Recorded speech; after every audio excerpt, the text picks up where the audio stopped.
cantik lah baju ni. Nak reply kat Batin lah. Kak Batin. Batin, sini nak punya akak. Lah, Jess. Jess ada WhatsApp akak ke? Oh, ada WhatsApp tadi. Kita ada WhatsApp akak. Kita nak order baju akak yang akak pun buat tadi kat status. Oh, baju baring hijau tu? Ya. Oh, sekejap. Jess nak yang mana satu? Swat. Kita ada polo collar. Kita ada retro collar. Kita ada zipper. Kita ada round neck long sleeve. Dan juga kita ada muslimah. Saya nak refer dengan saya boleh? Okey, boleh? Ni, saya tengok.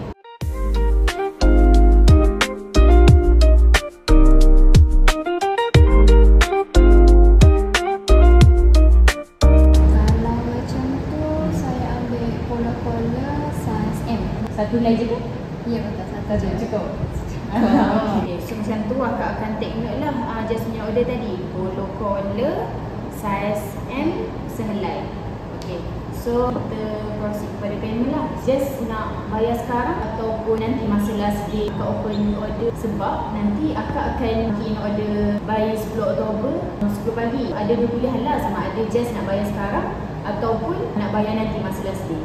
Kalau macam tu, saya payment esok boleh? Boleh? Tu je lah kan. Jess nak polo collar size M. Kalau macam tu, saya boleh asal dulu. Okay, baik Jess. Okay.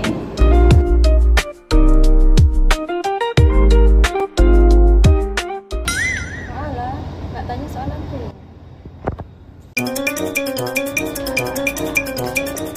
Apa Jess? Ada tiga barang ke? Kak, dah lama saya nak tanya soalan.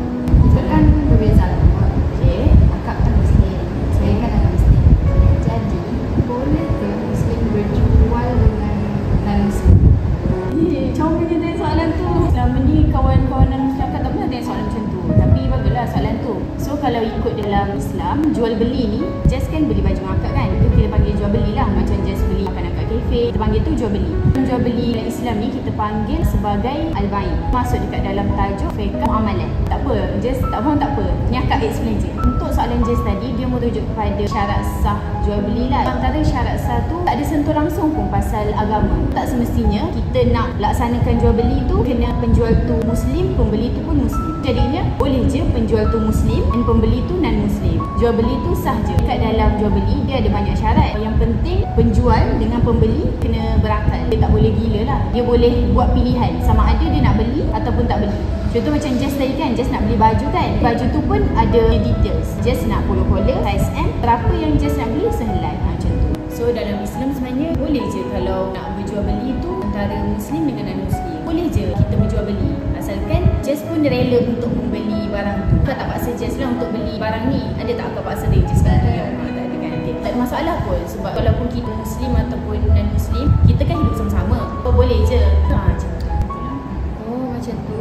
Maksudnya pre-order macam ni pun sama je lah. Setahu saya, pre-order ni datang daripada Shopee dengan TikTok, which is diperkenalkan oleh non-Muslim juga kan. Untuk pre-order ni, Jess faham bayar dulu, barang dapat kemudian. Macam kita sekarang lah kan, nanti Jess akan payment esok. Kalau ikut timeline 25 Oktober nanti baru company akan post. Time tu lah Jess akan dapat barang. Sama juga macam ni, pre-order ni kan walaupun diperkenalkan oleh non-Muslim daripada Shopee dengan TikTok, Islam pun benarkan juga. Sebab dalam Islam kita panggil sebagai bai'us salam. Macam tu. Islam pun membenarkanlah jual beli macam ni. Sebab masa akak kecil-kecil lah, akak ingatkan kalau kita beli barang, kita kena bayar time tu, barang pun dapat time tu juga. Tapi bila kita dah besar, mestilah banyakkan isu-isu semasa. Kiranya jual beli yang macam ni pun isu-isu kontemporari lah. Islam benarkan juga cara macam ni, bayar dulu, barang dapat kemudian. Asalkan just kena full payment lah yang kita setuju tadi kan. So just kena bayar full 48 tu lah esok. Time tu just kena full payment and then just kena tahu barang-barang tu details dia betul lah. Macam tadi just nak polo collar size dia M, kuantiti dia satu, design dia yang warna hijau. Saya dekat situ jelas lah, walaupun just tak dapat barang tapi akak dah bagi tahu harga and just dah bayar. Just pun tak ragu-ragu dengan akak sebab akak memang guarantee lah, memang surely akan bagi barang tu nanti. Macam tu lah maksudnya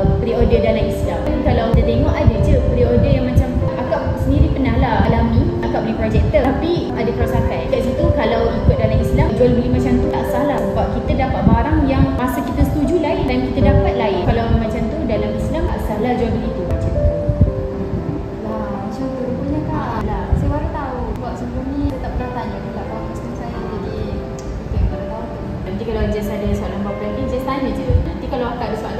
cari dia juga. Macam tu. Yalah kak, saya rasa saya boleh pergi dah. Bye Jess, hati-hati. Okay. Bye. Jumpa lagi di next content. Bye. Abang ni Jess nak pergi mana? Saya balik asrama kot. Okay. Hati-hatilah Jess. Dah. Dan berdakwah. Bye bye. Thank you to our photographer.